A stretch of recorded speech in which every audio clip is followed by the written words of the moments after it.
যে gaming content creator হয়ে বাইরের দেশে যেয়ে বাংলাদেশ রিপ্রেজেন্ট করা যায়। যে তখন গেম খেলা মানে জুয়া খেলা। হোয়াট ডু ইউ থিঙ্ক বাংলাদেশে গেমিং কি ক্যারিয়ার হতে পারে? একজন ই স্পোর্টসের প্লেয়ার মাসে চাইলে 10 কোটি টাকা ইনকাম করতে পারে। আমি 2024 সালে রিয়াদ গেছিলাম এই স্পোর্টস ওয়ার্ল্ড কাপে, ফার্স্ট এই স্পোর্টস ওয়ার্ল্ড কাপ। ওটার প্রাইস পুল ছিল 650 কোটি টাকা। কারণ ইনকাম করার যদি আপনার উদ্দেশ্য থাকে তাহলে আপনি এখানে কখনোই সাকসেস হতে পারবেন না, এটা ইম্পসিবল টোটালি। যে আমি যদি অনেক বেশি আর্নিংয়ের দিকে ফোকাস করি তাহলে আমার কন্টেন্টের কোয়ালিটি ডিক্রিজ হবে অবশ্যই। এবং আমি শুধু ভিউ ব্যবসা করবো। বাট আমি যদি আমার গেমিংয়ের স্টার্টিংটা বলি, এটা আমি যখন একদম প্রাইমারিতে পড়ি ওই টাইমে তো আমার পিসি ছিল না নিজের, সো কয়েন দিয়ে গেম খেলতে যেতাম।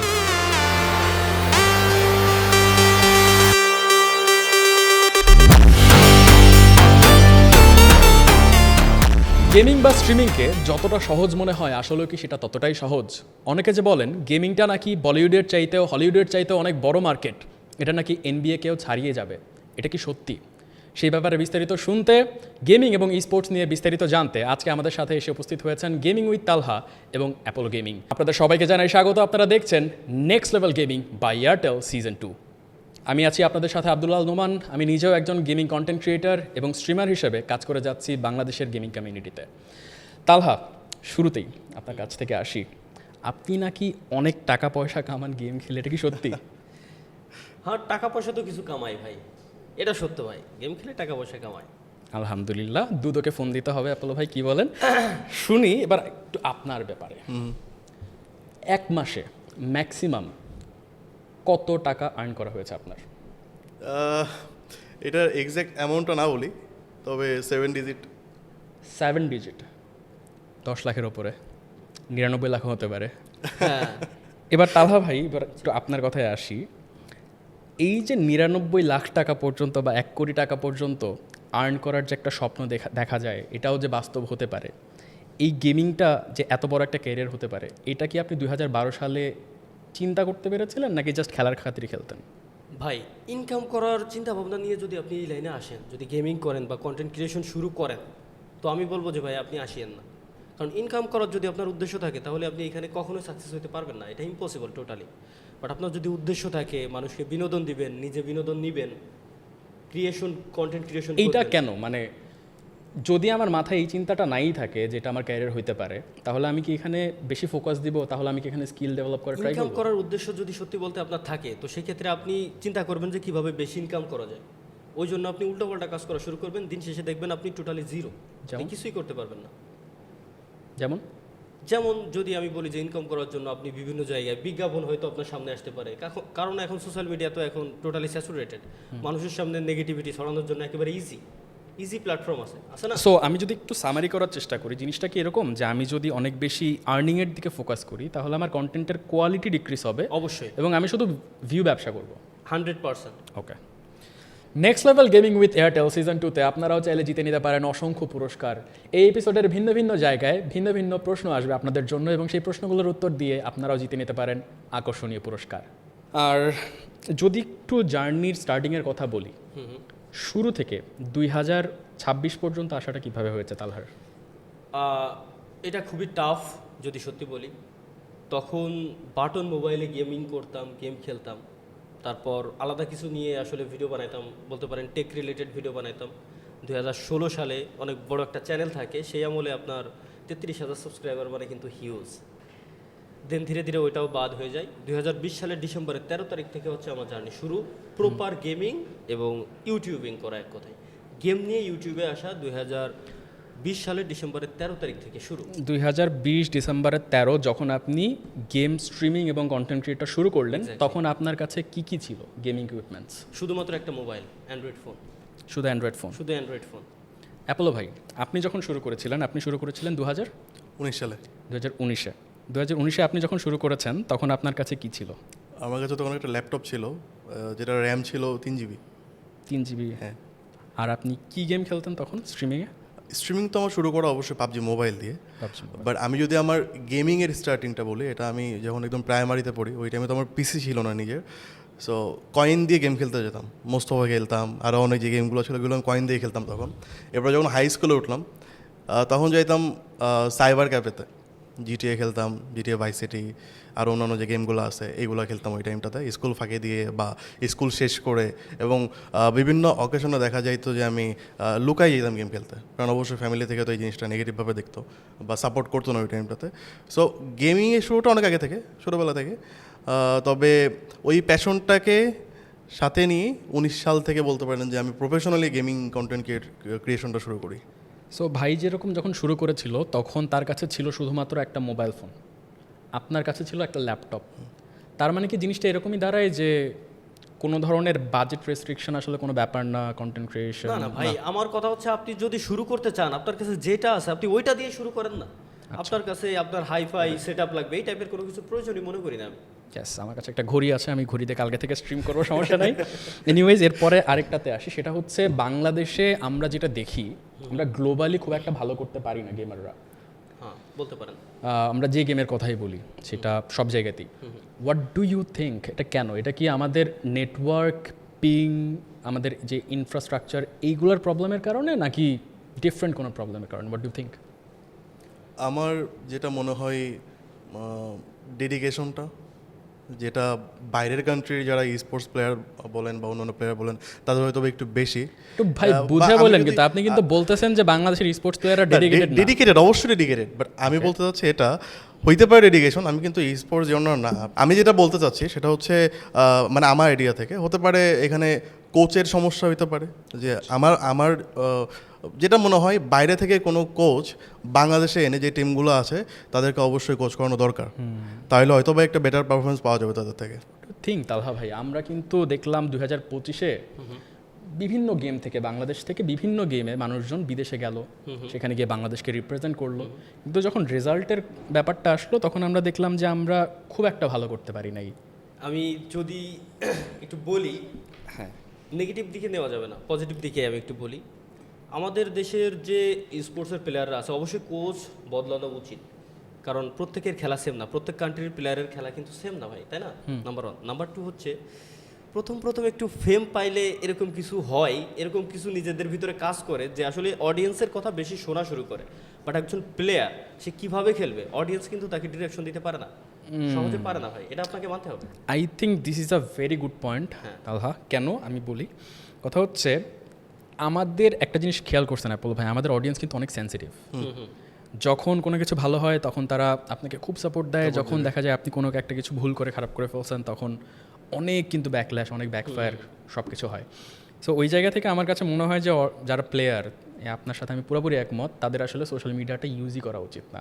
না, তারা সোশ্যাল মিডিয়া ইউজ করুক অ্যাটলিস্ট টুর্নামেন্টের টাইমে। হ্যাঁ, টুর্নামেন্টের টাইমে। হ্যাঁ, অথবা তাদের অ্যাটলিস্ট manager টুর্নামেন্টের রাখা উচিত, টাইমে। যে যারা শুধু দেখবে তাদের সোশ্যাল মিডিয়া তারা দেখতেই পারবে না, ফোন ইউজ করবে না, তারা ফোন ইউজ করবে অনলি গেমিং এর জন্য, এক্সপেরিয়েন্স বাড়ানোর হ্যাঁ, কারণ আসলে মানে মানুষ তো, সো নেগেটিভ একটা কিছু দেখলো ওইটা মাথার মধ্যে ঘুরতে থাকে, এটা আমাকে কেন বললো, এটা আমাকে কিভাবে বললো।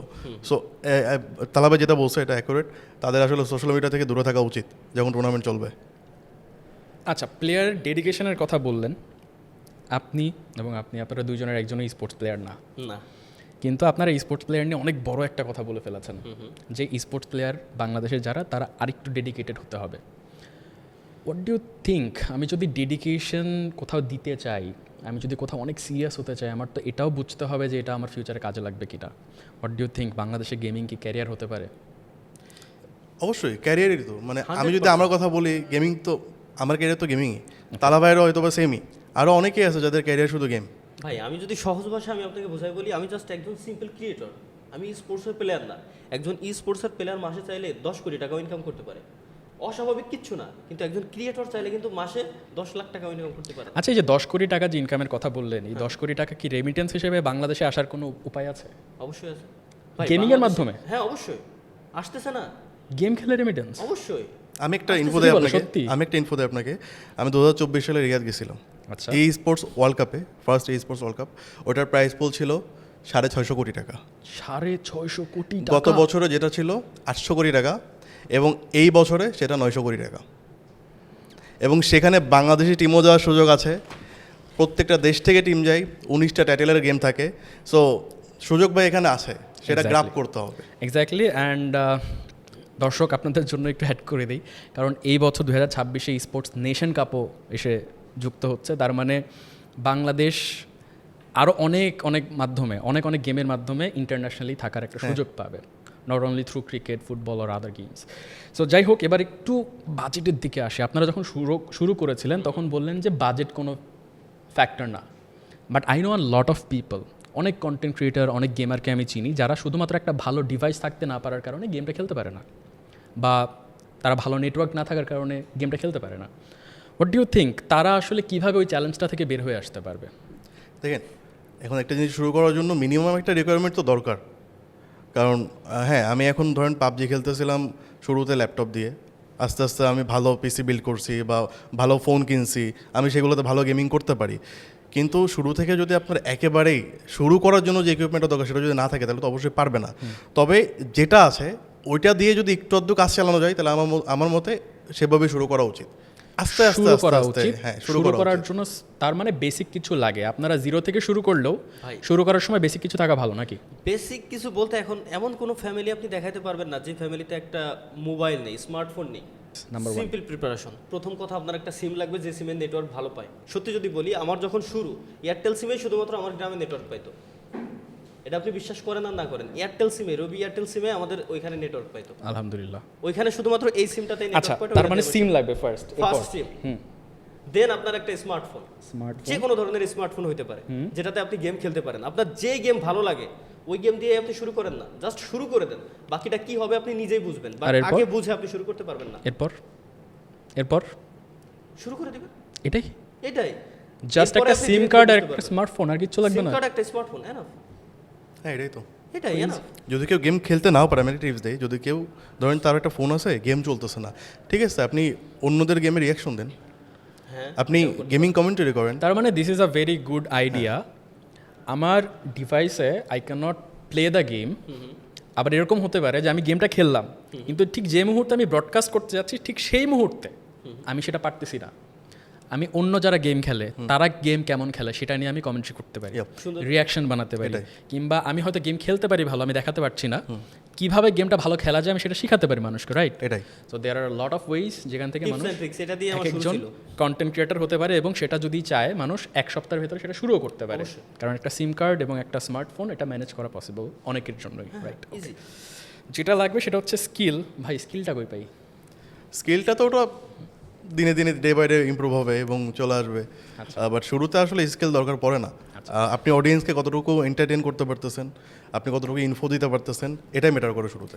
প্রথম প্রশ্ন, বাংলাদেশে সবচাইতে জনপ্রিয় গেম স্ট্রিম করার প্ল্যাটফর্ম কোনটি? সঠিক উত্তরটি এখনই কমেন্ট বক্সে জানিয়ে দিন এবং জিতে নিন আকর্ষণীয় পুরস্কার। এবার একটু রিয়ালিটির দিকে আসি, বাংলাদেশের রিয়ালিটিতে। আমাদের বাংলাদেশের গেমিং মার্কেটটা তো বিশাল বড়, বিশাল বড়। অনেক গেমার। আমাদের প্রত্যেকটা ঘরে ঘরে এখন গেমার পাওয়া যাবে।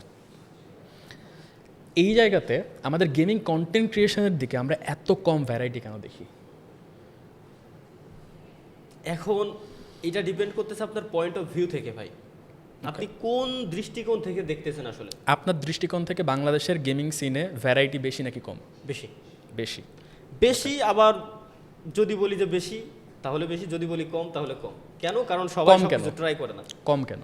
কম তার কারণ হচ্ছে কি, সবাই আসলে একমুখী বা দ্বিমুখী, ত্রিমুখী হইতে পারতেছে না। এটাই হচ্ছে সমস্যা। কারণ গেম বলতে আমরা বাংলাদেশে যদি আমি বলি 2-3টা গেমই মানুষ চিনে, বাকি গেমগুলো নিয়ে কিন্তু মানুষ নড়াচড়া করতেছে না। অ্যাপোলো ভাই, আমার মতে আপনিও আমার সাথে একমত হবেন, তাই না? এখান থেকে আসবো, আপনি আপনি কি মনে করেন কেন এটা? মেইন রিজন যেটা সেটা হচ্ছে অ্যাক্সেস। যেমন আমি হাই ইন যে গেমগুলো আছে এইগুলোর কথা যদি বলি, অনেকের মোবাইলে দেখা গেলো যে সাপোর্টই করে না, বা ওই যে গেম খেলার মতো যে ডিভাইসটা সেটা অনেকের কাছেই নাই। সো সেক্ষেত্রে দেখা যায় তাদের ফোনে যে গেমটা চলবে সেটা তাদের খেলতে হচ্ছে। অনেকে ভালোবেসেও খেলে, অনেকে বাধ্য হয়েও খেলে। এই যে অ্যাক্সেস না করতে পারার যে কারণটা, এইটার জন্য মনে করেন যে অন্যান্য যে গেমগুলো আছে সেগুলো পপুলার হচ্ছে না, বা সেই ভ্যারাইটিগুলো আমরা দেখতে পাচ্ছি না। অ্যাক্সেসের কথাটা শুনেই মনে পড়লো, হোয়াট ডু ইউ থিঙ্ক আগামীকাল থেকে যদি প্রত্যেকটা মানুষের বাসায় কম্পিউটার এবং মোবাইল এবং কনসোল তিনটাই থাকে, আমরা কোন জায়গাতে বেশি গেমার দেখতে পারবো? কম্পিউটার, কনসোল নাকি মোবাইল ফোন? 100% মোবাইলেই। মোবাইলেই বেশি দেখতে পারবো। তার মানে মোবাইল গেমার বাংলাদেশে বেশি। সবথেকে এটা মানুষের হাতে হাতে মোবাইল ফোন থাকাটা কারণ না, কারণটা কি? কারণ হচ্ছে মানুষ, বাংলাদেশের যে মানুষ, বাংলাদেশের প্রেক্ষাপটে বাংলাদেশের যেসব অডিয়েন্স আছে আমরা দেখি, তারা আসলে গেমের প্রতি মানে ভালোবাসা সৃষ্টি করে ফেলে না চাইতেও, কিন্তু এই গেমটাকে গেমের মতো করে দেখে না, গেমের প্রতি ভালোবাসা সৃষ্টি করে, এই গেমের জন্য তারা জান পর্যন্ত দিতে পারে, এমনও আমি অডিয়েন্স দেখছি। ব্যাপারটা বুঝতে পারতেছেন আশা করি, ঠিক আছে। এবং আমি অলওয়েজ বলে আসছি ভাই, বাংলাদেশ যেহেতু আমরা সর্বপ্রথম আমাদের জেনারেশনই স্মার্টফোন, স্মার্ট ডিভাইস সবগুলো একসাথে পাইছি। অ্যাপোলো ভাই যেমন বললো যে সে কয়েন দিয়ে গেম খেলতো, ওই সময় ওই কয়েনটাই আমার কাছে ছিল না, ব্যাপারটা বুঝতে পারছেন তো। আমরা smartphone, smart device, smart computer প্রত্যেকটা জিনিস কিন্তু একসাথেই আসছে আমাদের জেনারেশনের। আচ্ছা, ওইভাবে করে আমাদের ধীরে ধীরে শুরু। তো যেহেতু মোবাইল সর্বপ্রথম আসছিল, তো মোবাইল গেমিংয়ের উপরে প্রত্যেকটা পাবলিকের ফোকাস সব থেকে বেশি। আরও একটা রিজন আছে এখানে মোবাইলে বেশি গেমার হওয়ার কারণটা হচ্ছে আপনি কিন্তু পিসি যেখানে সেখানে ঘাড়ে করে নিয়ে যেতে পারবেন না। সো মোবাইল হলে যেটা হচ্ছে যে আমরা বাইরে আছি, ফ্রেন্ড সার্কেলের সাথে বসতেছি, আড্ডা দিচ্ছি, কোনো একটা গেম হয়তো ভালো লাগতেছে খেলতেছি, স্কুলে হয়তো বা কোথাও ট্যুরে গেছি, ওখানে ফ্রি টাইমে গেম খেলতেছি, বা যে কোনো টাইমে ফ্রি টাইমে আমার মনে মোবাইলে হয় গেম এই খেলতে জায়গাটাতে আমাদের আরেকটু চিন্তা করা উচিত। আমরা যে বললাম না যে আমরা মোবাইল নিয়ে যেতে পারি, একটা পিসি নিয়ে যেতে পারি না, ভাই বেশি সিরিয়াস হয়ে যাচ্ছে সব কিছু। হ্যাঁ হ্যাঁ, ডিরেক্টর বলছে একটু ফানি রাখতে হবে, একটু লাইট রাখতে হবে, চলেন কিছু কোয়েশ্চেন করি। ওকে। শুরুতে অ্যাপোলো ভাই, আপনি হয় বলবেন ওভার রেটেড, না হলে আন্ডার রেটেড, এর বাইরে আর কোনো শব্দ বলা যাবে না। নেক্সট পাঁচটা কোয়েশ্চেনে। প্রথম question, Bangladesh sports scene over rated or under rated? Underrated of course. PUBG mobile professional players in Bangladesh over rated or under rated? Underrated. MLBB in Bangladesh, overrated or underrated? Underrated.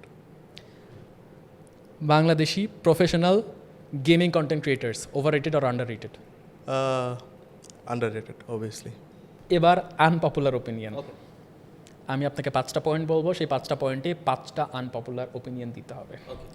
প্রথম পয়েন্ট, আমরা বাংলাদেশের sports community থেকে এই পর্যন্ত কোন কাজটা ভুল করে আসতেছি? এটা হচ্ছে সর্বপ্রথম ভুলই হচ্ছে ভাই টাইম শিডিউল মেলানো।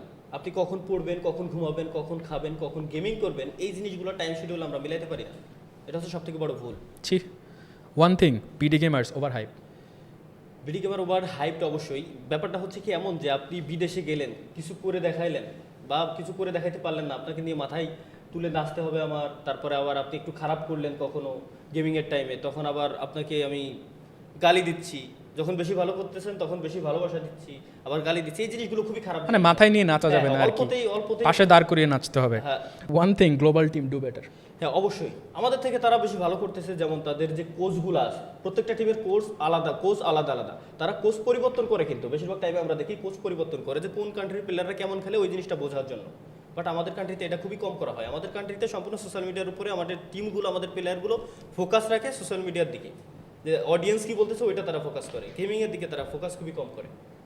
লোকাল টুর্নামেন্টের কোনটা সবচেয়ে বড় সমস্যা বাংলাদেশে? সব থেকে বড় সমস্যাই হচ্ছে ভাই নেটওয়ার্ক। আপনারা কেন টুর্নামেন্টগুলোতে এয়ারটেল সিম ইউজ করেন না? তাহলে তো ভালো নেটওয়ার্ক। আমার কাছে এয়ারটেল সিম আসলে একটাই। একটা আমার তিনটা এয়ারটেলের সিম, ই সিম করা, সবগুলো ভরা। আপনার কয়টা?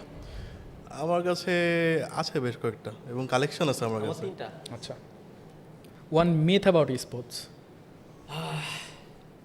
গেম খেলতে গেলে অনেক টাকা লাগে, আম্মু আব্বুর কাছ থেকে টাকাগুলা নি, আম্মু আব্বু কখনো দেয় কখনো জোর করে নি। আচ্ছা, নেক্সট টপিক। আমরা একটু পাশের দেশে যাই।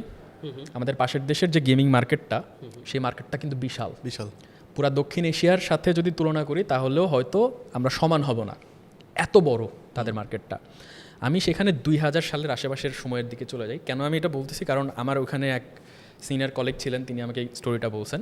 সো তাদের দেশের যে কালচারটা ছিল, এই 2000 সালের আশেপাশের দিকে বিভিন্ন ল্যান ইভেন্ট হইতো, টুর্নামেন্ট হইতো, এবং সেই টুর্নামেন্টে তারা ওই বাসার থেকে কম্পিউটারটা ঘাড়ে করে সত্যিই ঘাড়ে করে নিয়ে যাইতো। এবং তাদের একটা কনসেপ্ট ছিল ওই টাইমে, BYOP এইরকম বলতো, এবং সেটাকে বলতো bring your own PC and play the tournament. এবং এটা ওভাবেই খেলতো। এবং ওই জায়গা থেকে আস্তে আস্তে এখন এটা এমন একটা জায়গায় চলে গেছে যে যদি সাউথ এশিয়া ধরা হয়, সাউথ এশিয়াতে দে আর দ্য বিগেস্ট, যদি এশিয়া ধরা হয় দে আর ওয়ান অফ দ্য বিগেস্ট, এবং ওয়ার্ল্ডে ওয়ান অফ দ্য বিগেস্ট। যদি চিন্তা করতে হয় তাহলে মানে একটা পাবলিশার কোম্পানি, টেনসেন্ট, মন্টুন কিংবা যে কোনো কোম্পানি, তারা কিন্তু আলাদাভাবে ওই রিজনটা নিয়ে চিন্তা করে, আমাদেরকে নিয়ে আর কেউ কোনো চিন্তা করতেছে না। যাই হোক, একটু ভালো কথাও বলি।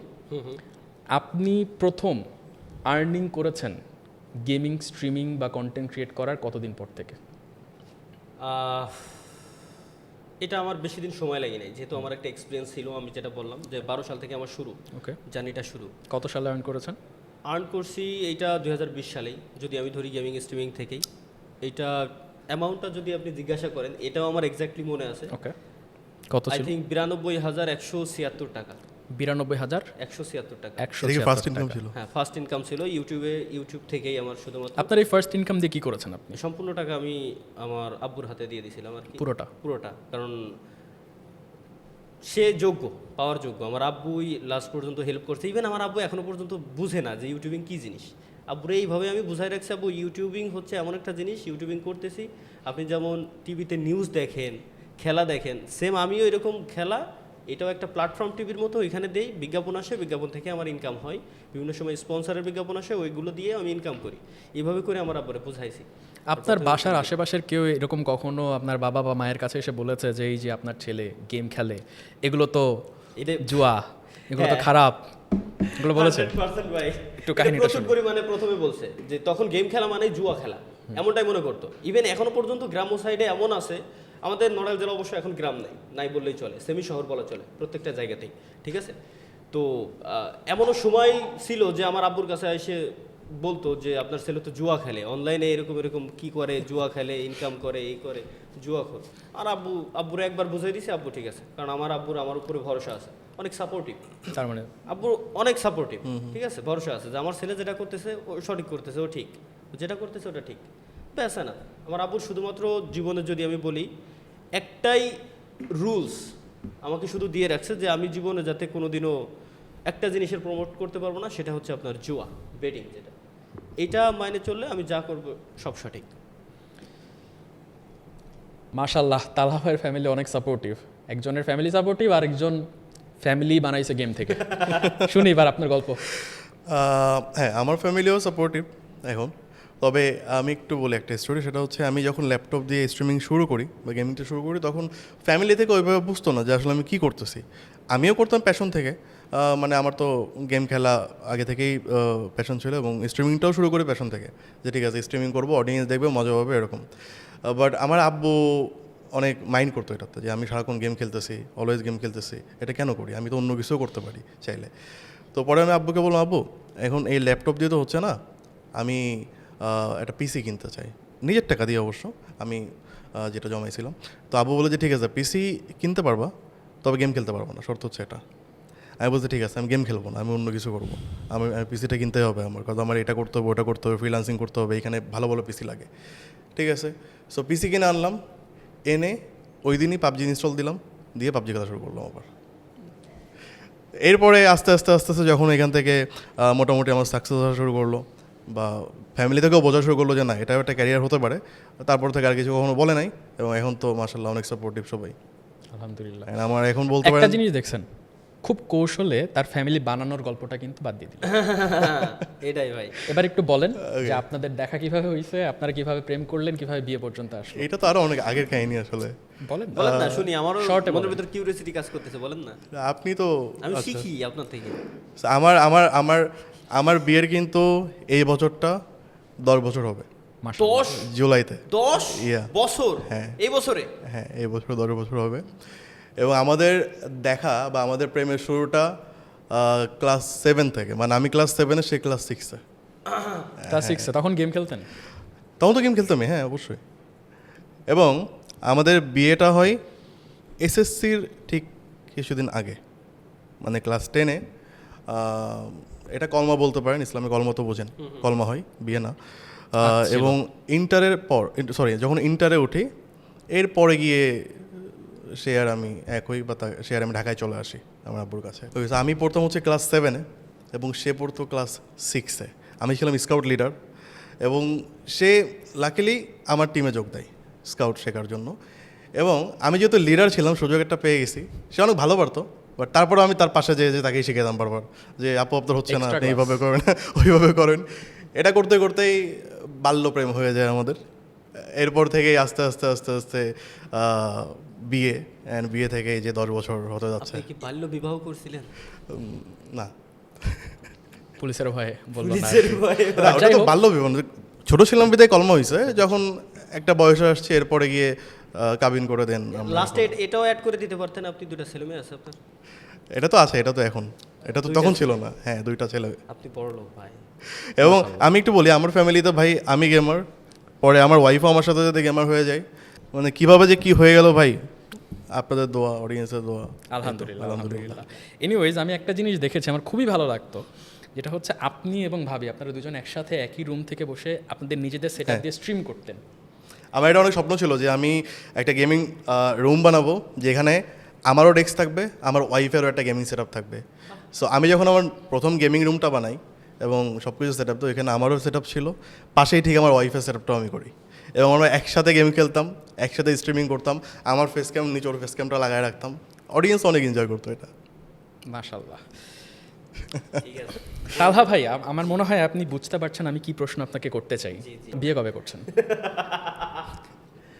ইনশাল্লাহ ভাই, প্রত্যেক বছরই বলে আসতেছি এই বছরও বলতেছি আমি এই বছর ইনশাল্লাহ 26 সালে আশা করি ইনশাল্লাহ করে ফেলবো।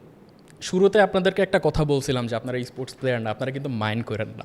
স্পোর্টস প্লেয়ার না হলেও আমার কাছে মনে হয় আমরা যারাই গেমার, আমরা প্রত্যেকেই আমাদের নিজেদের কান্ট্রিকে রিপ্রেজেন্ট করি। অবশ্যই। আপনি তো মনে হয় আমাদের দেশের বাইরের অনেক কন্টেন্ট ক্রিয়েটারের সাথে বিভিন্ন সময় কোলাবোরেশন করা হয়েছে এবং বিভিন্ন অনলাইন টুর্নামেন্টও খেলা হয়েছে, রাইট? বলেন না, ওখান থেকে একটু বলেন না, যাতে আমরা কিছু প্রাউড ফিল করতে পারি। বাংলাদেশের জন্য কিছু বলেন ভাই। বাংলাদেশের জন্য যদি আমি বলি ভাই, তাদের অডিয়েন্স টোটালি আলাদা। যদি আমি সত্যি কথা বলি, তাদের অডিয়েন্স টোটালি আলাদা, আমাদের অডিয়েন্স টোটালি আলাদা। ব্যাপারটা হচ্ছে এই, ঠিক আছে? তাদের কীরকম আলাদা, কীরকম আলাদা? যদি সত্যি বলি ভাই, এটা আমি ডিপলি যাচ্ছি না, বাট আপনি আশা করি বুঝতে পারবেন। এটা হচ্ছে তাদের অডিয়েন্সগুলো আসলে গেম প্লে জিনিসটা অনেক পছন্দ করে বেশি, বুঝছেন? বাইরের কান্ট্রির যেসব স্ট্রিমার ক্রিয়েটরদের কথা আপনি বলতেছেন, তাদের অডিয়েন্স গেম প্লেটা পছন্দ করে। সে কীভাবে গেম প্লে করতেছে, কী দিয়ে করতেছে, এটা কেউ দেখে না, গেম প্লে পছন্দ করে। বাট বাংলাদেশি অডিয়েন্সটা হচ্ছে টোটালি একটু ডিফারেন্ট। বাংলাদেশি অডিয়েন্স হচ্ছে আপনার কী দিয়ে গেম প্লে করতেছে, কোন ডিভাইস ইউজ করতেছে। ভাই এত ভালো গেম প্লে করতেছে, নিশ্চয়ই হ্যাকট্যাক ইউজ করতেছে, উল্টা। তার মানে কি আপনি বলতে চাচ্ছেন বাইরের দেশের দর্শকরা আম খায় আটি গোনে না, আর আমাদেরটা আম খায় আমের আটিও গোনে, এবং আম গাছটা কার হ্যাঁ সেটাও দেখে, এই টাইপের। হ্যাঁ, কিউরিয়াসিটি বেশি আমাদের বাঙালিদের ভিতরে, একটু কিউরিয়াসিটি বেশি। আচ্ছা, আমাদের বুদ্ধি বেশি তো। দর্শক, এবার আপনাদের জন্য দ্বিতীয় প্রশ্ন। মোবাইলের যে কোনো গেম যদি আপনি কম্পিউটারে খেলতে চান, তাহলে কোন সফটওয়্যারের সাহায্য নিতে হয়? কমেন্টে জানিয়ে দিন আপনার উত্তর এবং জিতে নিন আকর্ষণীয় রিওয়ার্ড। তো বুদ্ধির কথা শুনতেই মনে পড়লো, অ্যাপোলো ভাই, আপনি তো কয়েকদিন আগে বাংলাদেশকে রিপ্রেজেন্ট করতে বাইরে গিয়েছিলেন, সেটার ব্যাপারে কিছু বলেন। আচ্ছা, সো আমি গিয়েছিলাম মূলত ইন্দোনেশিয়াতে। এটা খুব ইন্টারেস্টিং একটা কন্টেস্ট, WCG নামে একটা গেমিং টুর্নামেন্ট। এটা প্রত্যেক বছরে হয়, লাস্ট 15-20 বছর ধরে হচ্ছে। বাট 3 বছর আগে তারা একটা সেগমেন্ট অ্যাড করে এটাতে, সেটা হচ্ছে ক্রিয়েটর রাম্বল। তারা চিন্তা করে যে যেহেতু আমরা এই স্পোর্টস প্লেয়ারদের নিয়ে কিছু করতেছি, তারা তো প্ল্যাটফর্ম পাচ্ছে, আমরা তো গেমিং কন্টেন্ট ক্রিয়েটরদের নিয়ে কেন করি না, তাহলে তাদের নিয়েও একটা ফান সেগমেন্ট আমরা রাখি। এবং এই ক্রিয়েটর রাম্বলেই মূলত 16টা দেশ থেকে 16টা টিম আসে, যেখান থেকে বাংলাদেশ থেকেও একটা টিম যায়, তার মধ্যে ছিলাম আমি একজন। বাহ। এবং সেখানে গিয়ে মানে এটার এক্সপিরিয়েন্সই ছিল একদম অন্যরকম, কারণ সামনে এতগুলো পিসি, এত বড় স্টেজ, এতগুলো দর্শক। এবং সেখান থেকে ভাই আমি একটা জিনিস দেখছি, আমাদের দেশে তো নর্মালি যে গেমিং টুর্নামেন্টগুলো হয় সেগুলো ল্যান হলেও কিন্তু বেশিরভাগ নির্ভর করে অনলাইনের উপরে বা অনলাইন ভিউসের উপরে। ওইখানে শত শত টাকা টিকিটের মূল্য থাকা সত্ত্বেও সবাই ওই ল্যান টুর্নামেন্টে হাজির। মানে ওদের অনলাইনে কোনো ফোকাসই না যে আমাদের অনলাইনে এত ভিউস লাগবে এই টুর্নামেন্টে, বা অনলাইনে এত অডিয়েন্স লাগবে, এটা ওদের কোনো মাথা ব্যথাই নেই। অনলাইনে এটা অটোই চলে আসবে। হ্যাঁ, কিন্তু ওইখানে ভাই এত পরিমাণ দর্শক, আমি দেখে জাস্ট পাগল হয়ে গেছি ভাই, এটা কী পরিমাণ দর্শক হতে পারে একটা ল্যান ইভেন্টে। আচ্ছা, আপনি একটু বলেন তো, ইন্দোনেশিয়াতে যখন আপনি নামলেন, ইন্দোনেশিয়ার সরকার থেকেও তো আপনাদেরকে একটা অভ্যর্থনা দেওয়া হয়েছিল, হ্যাঁ, সেটার ব্যাপারে একটু বলেন। আচ্ছা, যখন নামার মুহূর্তে তো দেওয়া হয় নাই, তখন তারা নর্মালি আমাদেরকে গাড়ি পাঠাইছে রিসিভ করার জন্য, আমাদের হোটেলে নিয়ে গেছে। বাট ওই দিন রাত্রে আমরা বলতে পারেন যে বাংলাদেশে যেমন সংসদ ভবন, ওইখানেও সেম সিটি হল আছে সংসদ ভবনের মতোই, এবং ওখানে সরকারি অনেক কর্মকর্তাই ছিল, তাদের সাথে আমাদেরকে ডিনার করানো হয়। ওখানে আমাদেরকে দাঁড় করিয়ে তাদের জাতীয় সঙ্গীত প্লে করানো হয়, এবং তাদের যে সাংস্কৃতিক অ্যাক্টিভিটিসগুলো আছে, গান, নাচ, বিভিন্ন জিনিস আমাদেরকে ওখানে প্রদর্শন করা হয়। সো এটা আমার কাছে মনে হয়েছে যে এটা আমাদের জন্য অনেক সম্মানের, কারণ একটা সরকারি প্লেসে আমরা যাচ্ছি, সরকারের তরফ থেকে আমাদেরকে ইনভাইট করে নিয়ে যাওয়া হচ্ছে, আমাদেরকে এভাবে সম্মান দেওয়া হচ্ছে। সো এটা আমার কাছে আসলে অনেক এবং আমার কাছে অন্যরকম একটা অভিজ্ঞতা ছিল। গেমার হিসেবে আমাদের কাছেও সম্মানের হ্যাঁ। যে একজন গেমারকে, বাংলাদেশি গেমারকে ইন্দোনেশিয়াতে নিয়ে যাওয়া হলো বাংলাদেশকে রিপ্রেজেন্ট করার জন্য, এবং সেখানে ইন্দোনেশিয়ার সরকার পক্ষ থেকে তাকে অভ্যর্থনা দেওয়া হলো, তারা খেললো, বাংলাদেশকে রিপ্রেজেন্ট করলো, বিশাল ব্যাপার। হ্যাঁ। আমার কাছে মনে হয় যেটা একটা অনেক বড় একটা পাওয়া। Peak gamer moment. যেটা কখনো আমি ইভেন তো এটা কোনোদিন এক্সপেক্টও করি নাই যে গেমিং কন্টেন্ট ক্রিয়েটর হয়ে বাইরের দেশে যেয়ে বাংলাদেশ রিপ্রেজেন্ট করা যায়। ইয়াস, মানে শুরুতে আমাদের যে কথাটা ছিল যে স্পোর্টস প্লেয়ার হলে you can represent your country, and content creator and streamer হলে মেবি ইউ ক্যান নট। কেন এটা কিন্তু সত্যি না, এটা এখন বাস্তব যে এখানেও আসলে সম্ভব। এবং এই যে আপনি যেটাতে গেলেন WCG, আগে মানে লাস্ট ইয়ার কিন্তু বাংলাদেশে কেউ যায় নাই, তার আগের বছর কেউ যায় নাই, বাট ফ্রম 2025 এটা স্টার্ট হলো, এবার আরও স্টার্ট হবে। নেক্সট ইয়ার থেকে যাওয়া শুরু করবো। হ্যাঁ, এবং আমার কাছে মনে হয় 2025টা বাংলাদেশের স্পোর্টস অ্যান্ড গেমিংয়ের জন্য বেশ ভালো, কারণ হ্যাঁ, এই যে একটা খুব ভালো বাংলাদেশে একটা পডকাস্ট আছে, পডকাস্টটার নাম হচ্ছে NLG। ওই পডকাস্টটাও কিন্তু 2025 থেকে স্টার্ট হয়েছে। Do you know about that podcast? না। জানেন না এটার ব্যাপারে? আপনি জানেন না? এটা হচ্ছে next level gaming with Airtel. Jokes apart, আসলেই 2025-এ বাংলাদেশে গেমিং অ্যান্ড স্পোর্টসের জন্য অনেক ভালো ভালো ঘটনা ঘটেছে। আমরা ইন্টারন্যাশনালি বাংলাদেশি টিমকে মাল্টিপল টাইম পারফর্ম করতে দেখলাম, যদিও আমরা ওখানে টপ 3-তে থাকি নাই। এনিওয়েজ, বাংলাদেশের আসলে গেমিংয়ে একটু ডাইভার্সিটি আসা দরকার, যেটা নিয়ে একটু আগে তালহা ভাইয়ের সাথে কথা বলছিলাম। এবং এদিকে দেখতে গেলে আমাদের কিন্তু অনেক জনরার গেমার আছে। অনেকে আছে যারা সিমুলেটর গেমিং করে, অনেকে আছে শুধুমাত্র যারা বাস চালায়। আই হ্যাভ আ কাজিন যে হচ্ছে ও প্লেন সিমুলেটর, ও গেমের ভেতরে pilot. So what do you think, যারা এইরকম সিমুলেটর গেম খেলে তাদেরকে আপনি কিভাবে দেখেন? দেখেন, যদি এক কথায় বলি, যে গেম খেলে সেই গেমার, বাট পরিস্থিতি অনুযায়ী বা প্ল্যাটফর্ম অনুযায়ী এটা সংজ্ঞা বা অন্যরকম হইতে পারে। তবে আমরা সিমুলেটর গেমগুলোকে, যে FPS গেমগুলো আছে বা অন্যান্য যে গেমগুলো আছে, এইগুলোর সাথে কম্পেয়ার করলে আবার আমার মনে হয় যারা অ্যাকচুয়ালি FPS গেম খেলে বা অন্যান্য স্টোরি মোড গেমগুলো খেলে, তারা ওই সিমুলেটর গেমগুলো থেকে একটু বেটার। তার মানে যারা বাস চালায় তাদের চাইতে আপনি এলিট? ভাই আমি আপনাকে বলি ভাই, FPS গেমের আলাদা ফ্যান বেস, ওকে, সিমুলেটর গেমের আলাদা ফ্যান বেস। ওকে। আপনি যদি এখন ফেসবুকে বা ইউটিউবে শর্টসে লাইভ স্ট্রিম স্টার্ট করে সামনে একটা স্টোয়ারিং নিয়ে বাস সিমুলেটরের কথা বলতেছি, বিশেষ করে বলেন গাইজ চলো আজকে আমরা ঢাকা থেকে কুমিল্লা যাব, ঢাকা থেকে আজকে নড়াইল যাব, কে কে উঠবা উঠো, গাড়িতে উঠো। আপনি অডিয়েন্সের সাথে বিনোদন দিতে পারেন। আমার কাছে হয়তো ফানি লাগতেছে ব্যাপারটা, কারণ এটা টোটালি ডিফারেন্ট ক্যাটাগরির একটা গেম। সিমুলেটর গেম তো একটা দুইটা না, হিউজ অনেক সিমুলেটর আছে। আপনি এক লাইনে বলেন তো ভাই, গেম কি? Game what is game? একটা ডেফিনেশন দেন, খেলা, একটা ডেফিনেশন দেন। ডিরেক্ট গেম খেলা। মানে কি না থাকলে আপনি বলবেন যে এটা গেমই না? এরকম কিছু আমি বলবোই না, বলবেন না? প্রত্যেকটা জিনিসই গেম। যেমন আমি কিছু এলিমেন্টস লাইফও আপনার গেম। ধরেন আমি আপনাকে কিছু এলিমেন্টস দিলাম, হ্যাঁ হ্যাঁ, একটা হচ্ছে কম্পিটিশন, কম্পিটিশন, একটা হচ্ছে গ্রাফিক্স, একটা হচ্ছে আপনার ধরেন এন্টারটেনমেন্ট। অনলি ব্যাটল রয়্যাল গেমের ভিতরে যাইতে হবে আপনার। তাইলে যদি এই টাইপের কথা আপনি বলেন তো শুধুমাত্র ব্যাটল রয়্যাল। কেন, গ্রাফিক্স তো আপনার রেড ডেড রিডেম্পশনেই ভালো থাকতে পারে। আছে, কিন্তু ওইখানে এখন সো আপনি এরকম একটা এলিমেন্টের নাম বলেন যে এলিমেন্টটা না থাকলে আপনি সেই গেমটাকে একটা কম ভালো গেম হিসেবে দেখবেন।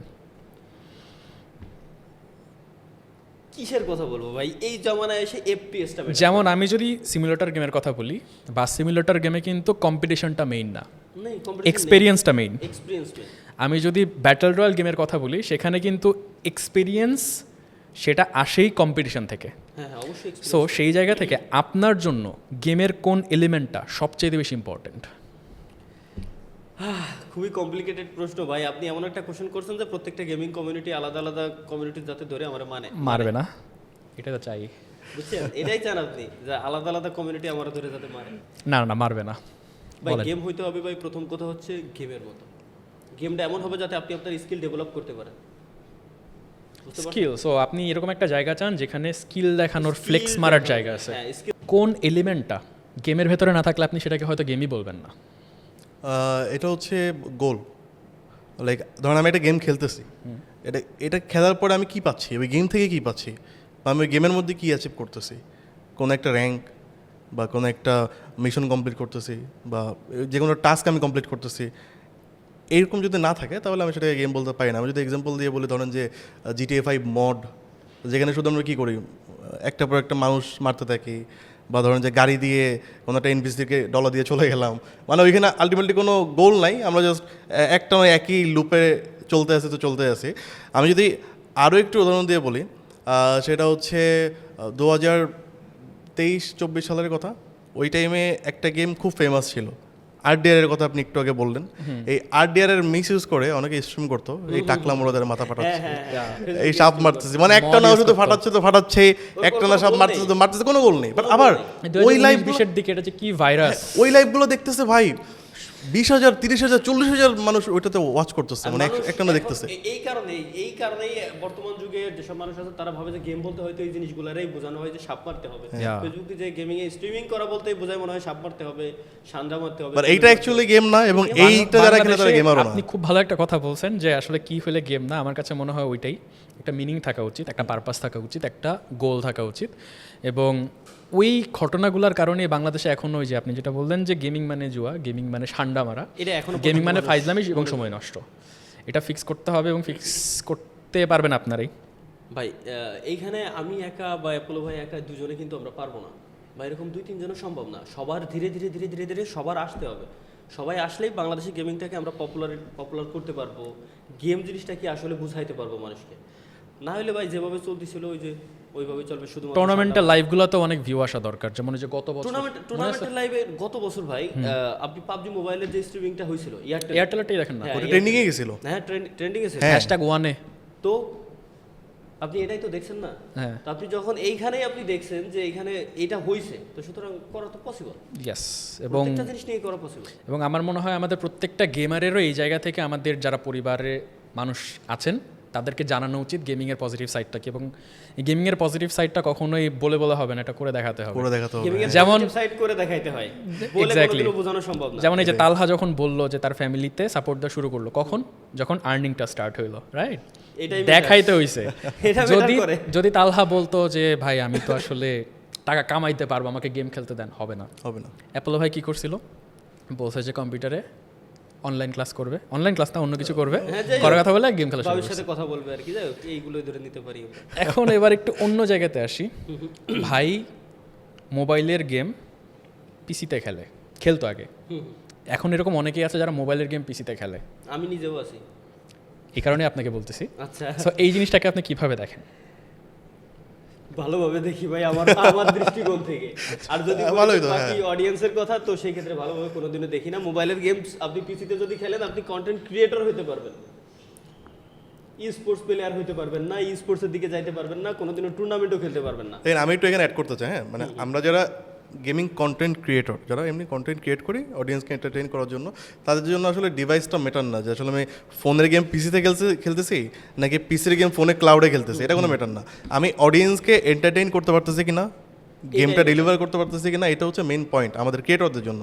বাট যদি আপনি ই স্পোর্টস প্লেয়ার হিসেবে কথাটা চিন্তা করেন, তাহলে অবশ্যই মোবাইল গেমটা পিসিতে খেলাটা ঠিক না, বা উচিত হবেও না, খেলা উচিত না। হ্যাঁ, থাকে যে ভবিষ্যতে ইচ্ছা থাকে যে অ্যাপল ভাই ছেড়ে দিছে, তো উনি কিন্তু আগে এমুলেটরে খেলতো, এখন মোবাইলে খেলে, এই কারণে এখন উনি হচ্ছে না আমি তো নেগেটিভ বলিনি, পজিটিভ বলছি। এবার একটু আমি একটু ডিফারেন্ট জায়গাতে আসি।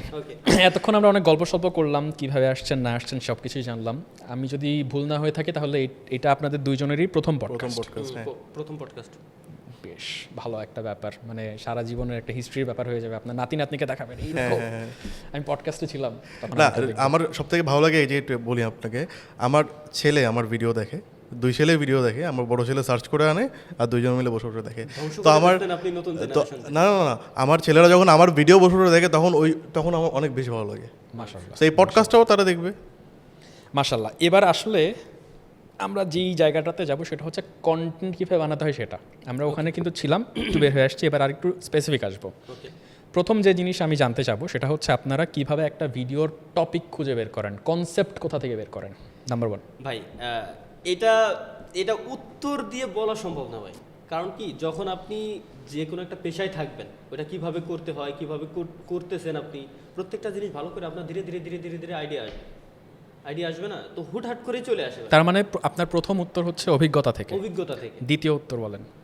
দ্বিতীয় উত্তর আমি যদি বলি যে ভাই গেম খেলতে হঠাৎ করে চলে আসে আইডিয়া, কারণ আমি এই লাইনে যেহেতু আছি, গেম খেলতেছি, হঠাৎ করে আইডিয়া আসছে, আরে আমি তো এটা এইভাবে আমি সাজাইতে পারি। হঠাৎ করে চলে আসে।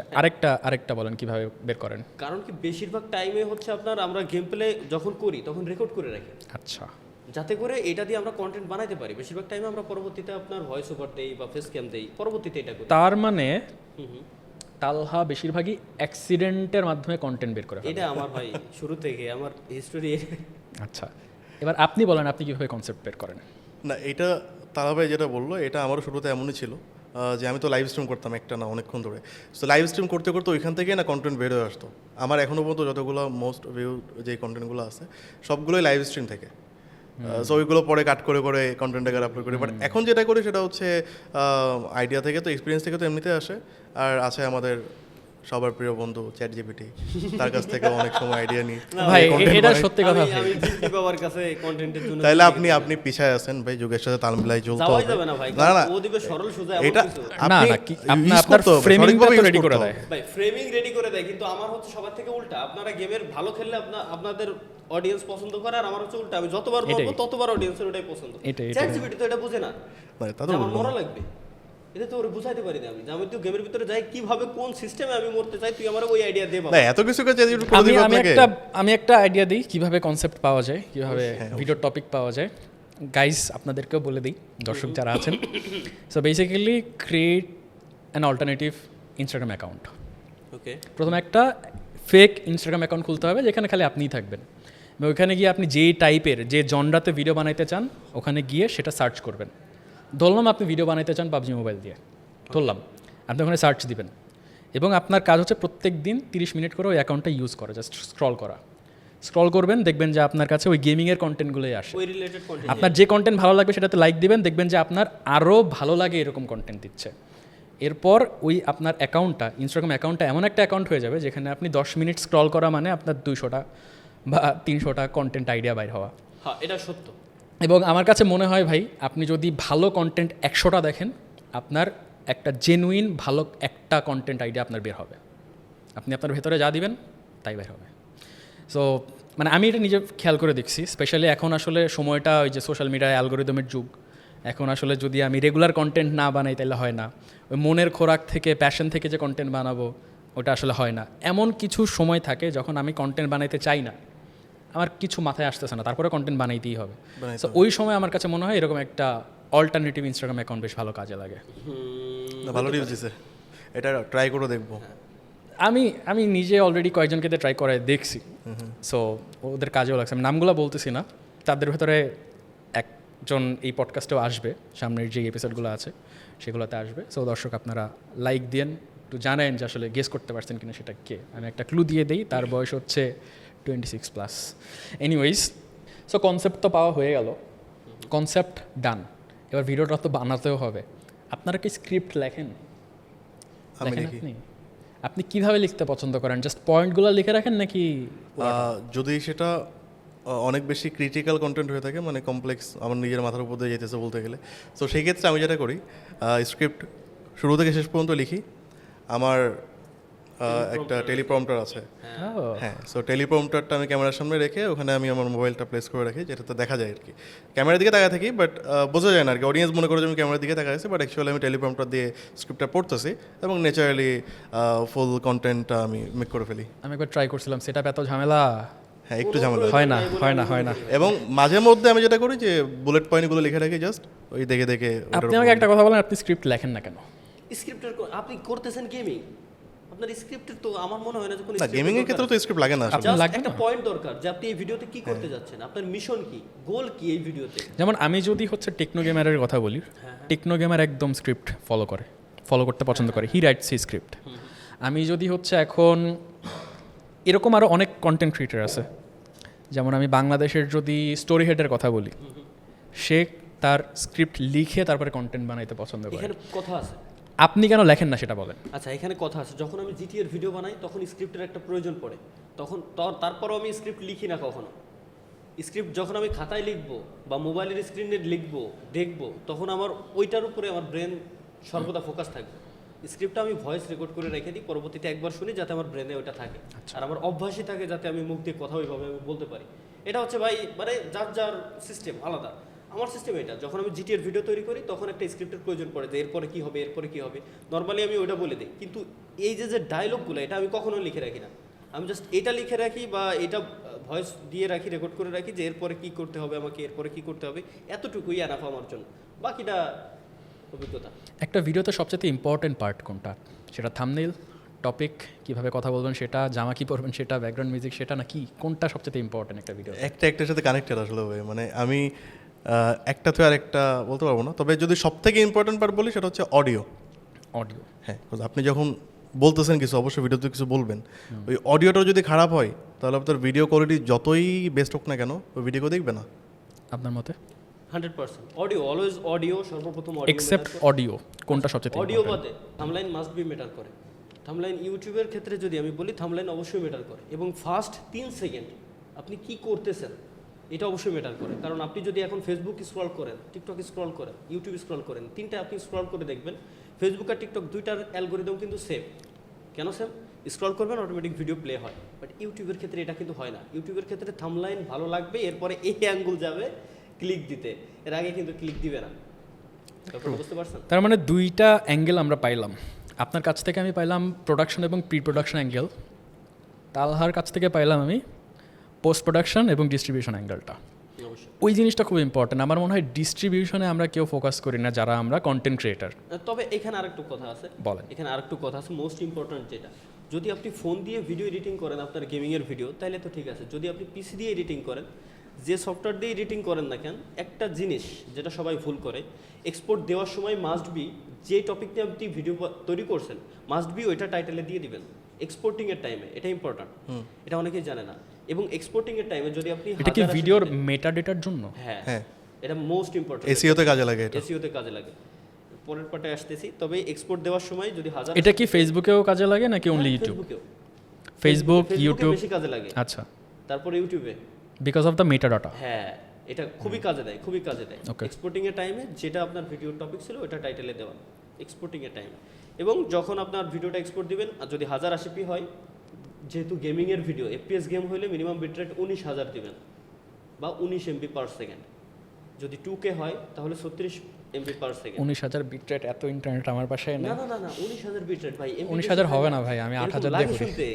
আমি 8000 দিয়ে করি, 8000 দিয়ে সারা জীবন 8000 দিয়ে করে আসছি। 8000 দিয়ে ভাই আসলে গেমিং এর ক্ষেত্রে এটা দেখা যায়, মোবাইল ডিভাইসে দেখা যায়, বাট যখন আপনি পিসি দিয়ে দেখবেন, টিভিতে দেখলে হয় না। টিভিতে দেখলে হবে না। টিভির জন্যই বলতেছি, বর্তমান ইউটিউব রিকমেন্ড করতেছে সবাইকে টিভির জন্য ভিডিওগুলো টিভির জন্যই ওইভাবে তৈরি করতে, কারণ টিভির অডিয়েন্স সব থেকে বেশি। আপনি কি আপনার কন্টেন্ট টিভির জন্য অপটিমাইজ করছেন? হ্যাঁ, অলরেডি ডান। Already done. আপনি করছেন?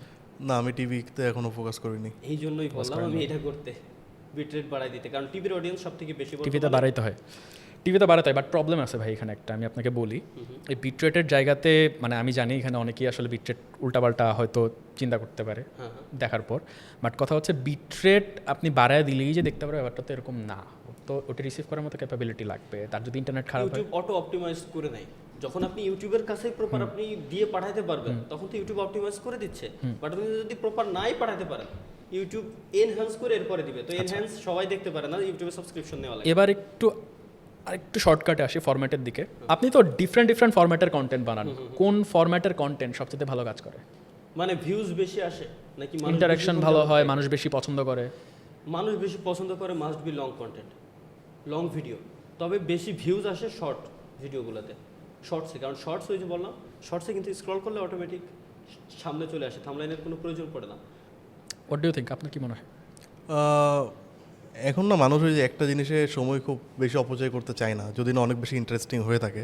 যেমন তালাবের কন্টেন্টগুলো আসলে অনেক ইন্টারেস্টিং হয়, অনেক মানুষ দেখে। সো আমার মতে রিলস এখন সব থেকে বেশি চলে।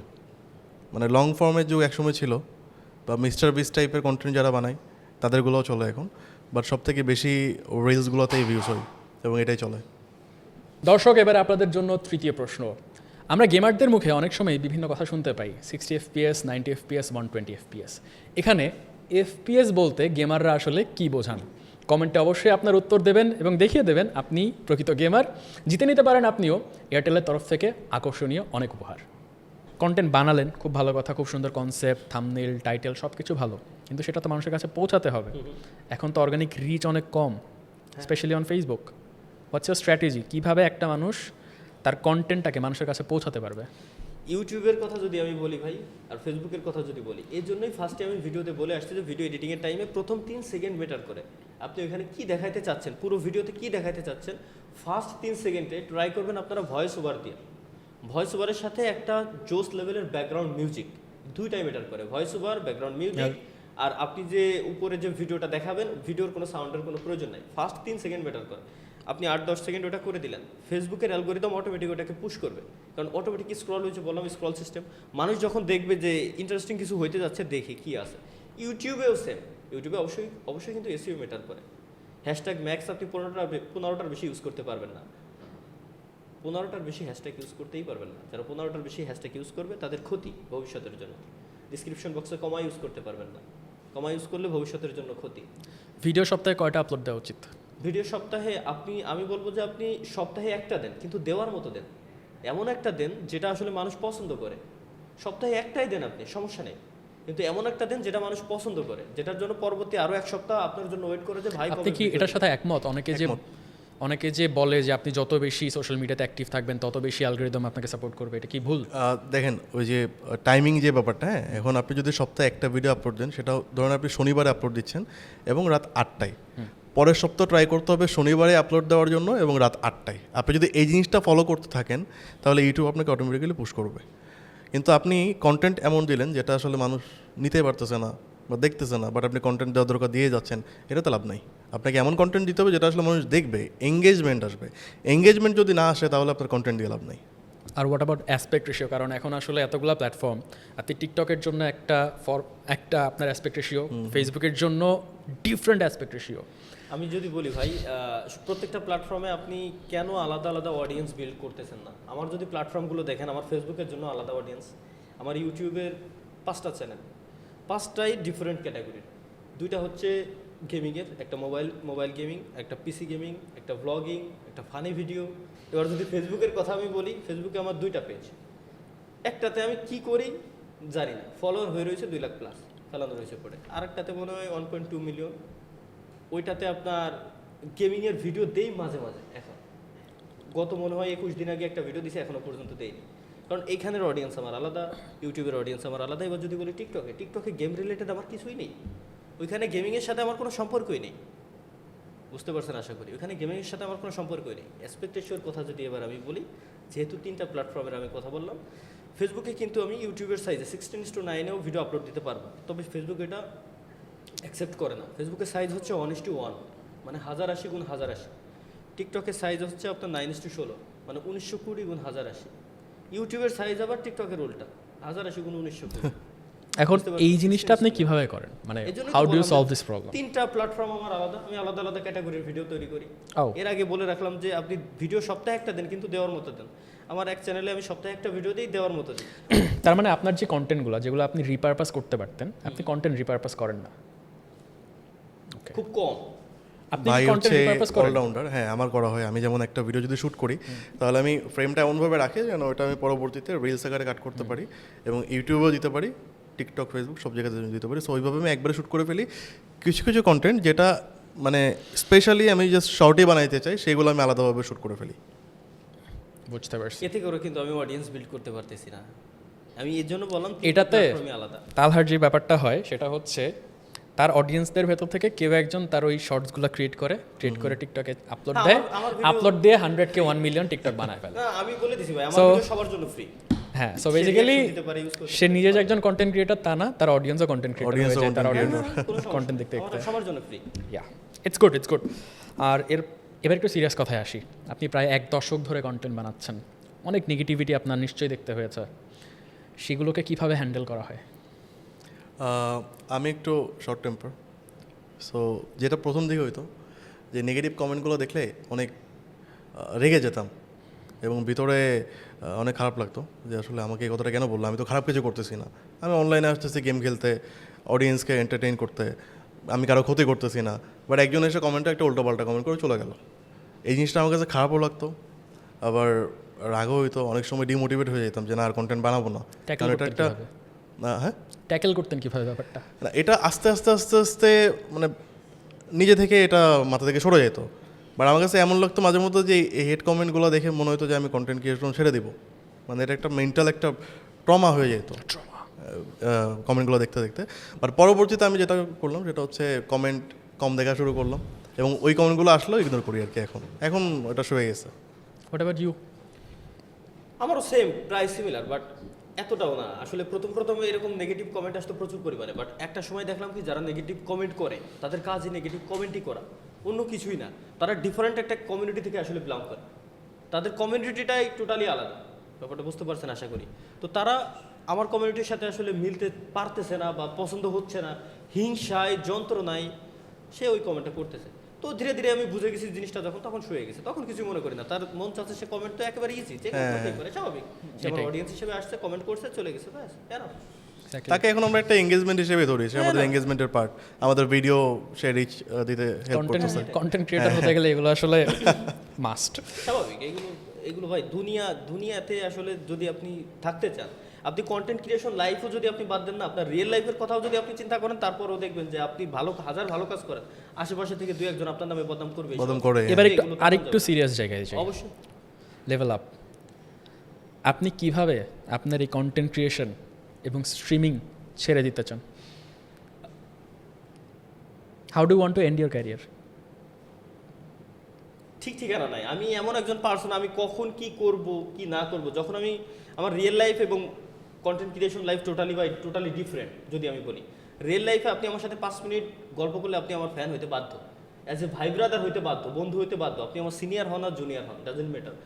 বাট কন্টেন্ট ক্রিয়েশন লাইফ হচ্ছে আমার জিনিসটা এমন যে আমার বিজনেস আছে, আমার কয়েকটা বিজনেস আছে, এদিক সেদিক দিয়ে আমার কয়েকটা অফিস আছে, ওদের সব কিছু সামাল দিয়ে আমি প্রত্যেক সপ্তাহে একদিন লাইভ স্ট্রিম করি। তো লাইভ স্ট্রিমটা যখন করি তখন সম্পূর্ণ টাইমটা আমি অডিয়েন্সের জন্য দিয়ে দিই। তো তখন আমি কি করি কি না করি তখন আমার ঠিক ঠিকানা থাকে না, যে টোটালি তখন আমি আমার ক্রিয়েশন লাইফে ঢুকে যাই। আর বাকি যে আমার সপ্তাহের যে দিনগুলো আছে ওই দিনগুলো আমার টোটালি আমার বাকি জিনিসগুলোর জন্য। এর জন্য যদি আমি আপনাকে বলি যে কিভাবে কথাবার্তা শুনে আমার যেটা মনে হচ্ছে, do you really think you can ever quit this job? করে দিতে পারি, ইউ ক্যান, অবশ্যই। ওকে। আমি শিওর বলতে পারবো না ভাই, যদি আমার মন চায় আজকে, যদি আমার এখন মন চায় আমি এখনই করে দিব। তবে একটা রিজন থাকতে হবে, ভ্যালিড রিজন থাকতে হবে যে আমি কেন কুইট করতেছি, এটা ভ্যালিড। অ্যান্ড সেই রিজনটা কি হতে পারে আপনি জানেন না? এটা আমি নিজেও জানি না, ওইরকম একটা রিজন থাকলে এবার আপনি বলেন, আজকে আপনার সাথে কি এমন কিছু হয়ে গেলে আপনার কাছে মনে হবে না আমি আর গেমিং কন্টেন্ট বানাইলেই কি না বানাইলেই কি, স্ট্রিম করলে কি না করলেই কি, আমার জীবন সার্থক as a gamer? So basically যখন আমি আমার ছেলেকে এস্টাবলিশ করতে পারবো, যদি ও চাই এই সেক্টরে আসতে, এবং তখন আমি যদি তাকে এস্টাবলিশ করতে পারি ব্যাক এন্ডে থেকে, তাকে ডিরেক্ট করতে পারি, তখন আমি কন্টেন্ট ক্রিয়েশন ছেড়ে দেবো। ফুল টাইম আমি তার পেছনে টাইম দেবো যে ঠিক আছে বাবা তুমি এভাবে না এভাবে করো, এভাবে না এভাবে আগাও, কজ আমি এক্সপিরিয়েন্স গ্যাদার করতেছি এখন, যেটা আমার ছেলের জন্য কাজে লাগবে ফিউচারে। ইনশাআল্লাহ। তবে আমার মতে ভাই একটা জিনিস শুধু আপনার ছেলের কাছে জিজ্ঞাসা করবেন বা আগে দেখবেন ও আসলে কি চায়, এই লাইনটা ওর পছন্দ ও এখনই বলে আমি ইউটিউবার হইতে চাই, তাইলে ঠিক আছে। ও ইভেন তো ব্লগও করে, আপনি জানেন ও ব্লগ করছে, ও তো লাইভও করে। এবং লাইভ করে না বাট গেম খেলছে, হ্যাঁ গেম খেলে, এবং ও ব্লগও করছে, ওটা আবার ওর আম্মু আপলোডও করছে ওর পেজে। ও মাঝে মধ্যে যেখানে যায় আমার ক্যামেরাটা ধরে ব্লগ করছে, হ্যালো গাইস আমি এখানে আছি, হ্যালো গাইস আমি এটা করতেছি। আমরা বেসিক্যালি বিজ্ঞাপনে মাঝে মধ্যে দেখি না কিছু আল্ট্রা মডার্ন বাচ্চা থাকে, ওটা হচ্ছে অ্যাপোলো ভাই। এনিওয়েজ দর্শক, আসলে কখন যে আমরা গেমিংটা শুরু করলাম এবং কখন যে 10 থেকে 12-15 বছর হয়ে যাচ্ছে, প্রফেশনাল গেমার তাদের ফ্যামিলিও, ভবিষ্যৎ প্রজন্ম এখন গেমার হবে সেটা নিয়ে কথা হচ্ছে।